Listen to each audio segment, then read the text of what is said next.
Hey everyone, welcome to Good Playing with You. Today, we're looking at The Legend of Zelda Echoes of Wisdom, a game that brings back classic A Link to the Past vibes, mixed with some new ideas akin to the more recent open world adventures. It's got a lot going for it, engaging puzzles, nostalgic exploration, and fun boss battles, but it is not without its flaws. I spent around 30 hours in this newest version of Hyrule, but everything you see here will be from the first few hours of the game, so stick around for my spoiler-free review. You probably already know that Echoes of Wisdom is the first Zelda game to have the titular character as the main protagonist. While it doesn't affect gameplay, it feels noteworthy to be playing as the character the series is named after, even if Link's presence still looms large across the story. At first, I was disappointed for Zelda. This is her story! But I relaxed once I thought about the importance of Zelda in the previous games, especially Tears of the Kingdom. When I put it in that context, it makes much more sense. In this latest installment, rifts have formed all over Hyrule, trapping citizens in small chunks of land into an area called the Still World. Zelda, along with her new companion Tri, must enter these rifts and set things right with newfound abilities. These rifts act as mini-dungeons, tasking you to figure your way through to locate Tri's buddies and close the rift off, releasing what it's taken. Acting as story beats, some rifts also contain dungeons, known here as temples. If you have played any Zelda game, you can already guess that these temples follow certain themes that match the regions they are discovered in, and they are akin to the classic dungeons delved into since the original Legend of Zelda game. Finish the dungeon, close the rift, solve the problem, and then you're off to the next area. I found that this story, while serviceable, lacks the emotional depth found in some of the more recent Zelda titles.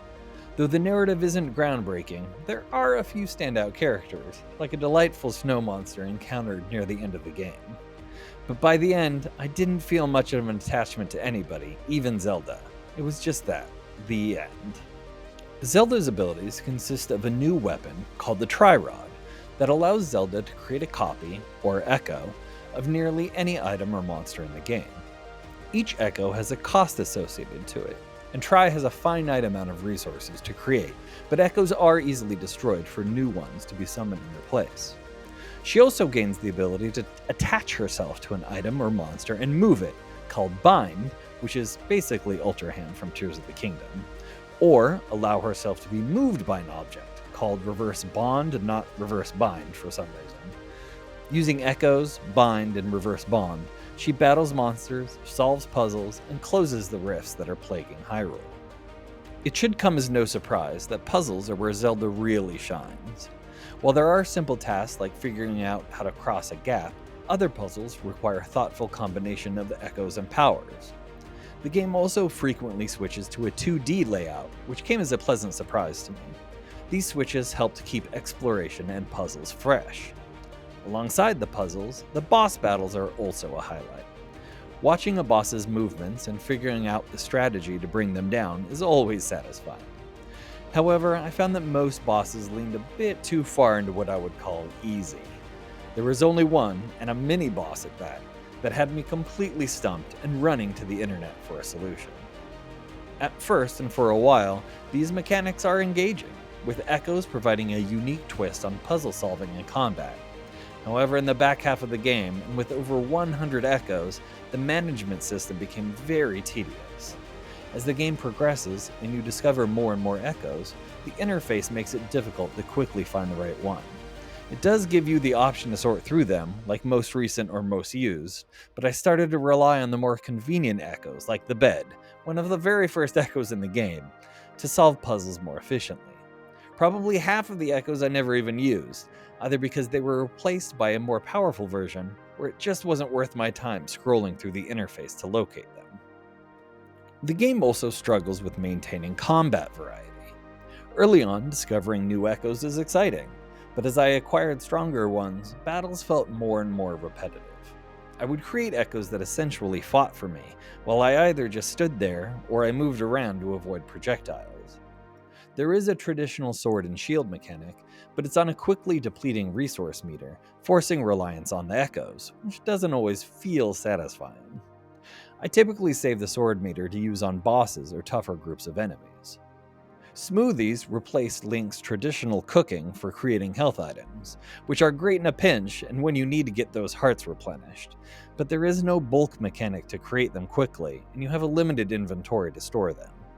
Most of the time, I just created my own trusty bed to get back into fighting form, which felt like cheating, but saved time over the long run. You can also find accessories that give you bonuses to things like swimming speed, jump height, a must-have, and defense. As these are pretty rare, discovering them is always noteworthy and exciting. The game's soundtrack is exactly what you'd expect from a Zelda title, with memorable tunes in areas like the Eternal Forest and the Faron Wetlands. The classic Zelda sound effects remain, including that iconic jingle when you solve a puzzle or open a chest. And after over 3 decades, that sound still tickles my lizard brain. Visually, the Switch's dated hardware shows its age. The graphics feel simple, but the art style does fit well within the game's design. The environments are colorful, but nothing particularly stunning stood out to me. However, there are moments of nostalgia, especially when exploring familiar areas and landmarks.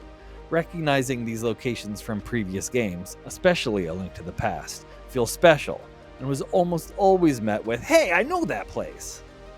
The game offers multiple save slots, which is a great feature for players who want to start from the beginning again without losing progress, but I'm not sure I'll return it to the game again soon. Side quests are a mixed bag, with many being far too easy, and the solutions often already in your inventory. Some minigames and memorable side quests, like one involving a missing cat, provided some fun moments.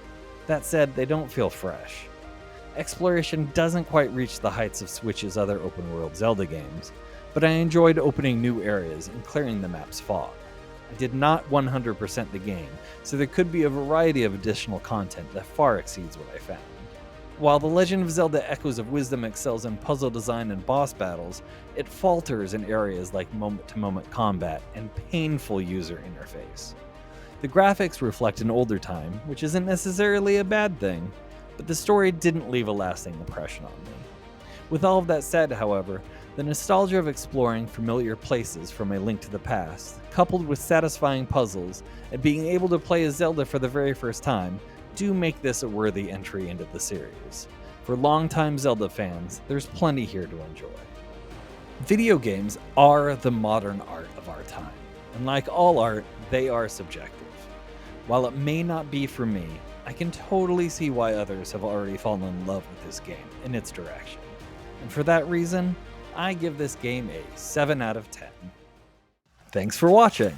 If you liked what you heard, give us a thumbs up and subscribe to our channel for weekly episodes where we discuss news, talk all things video games, and I get to poke fun at my buddies. I don't know why they keep me around, to be honest. I'm Matthew Maulding, and as always, good playing.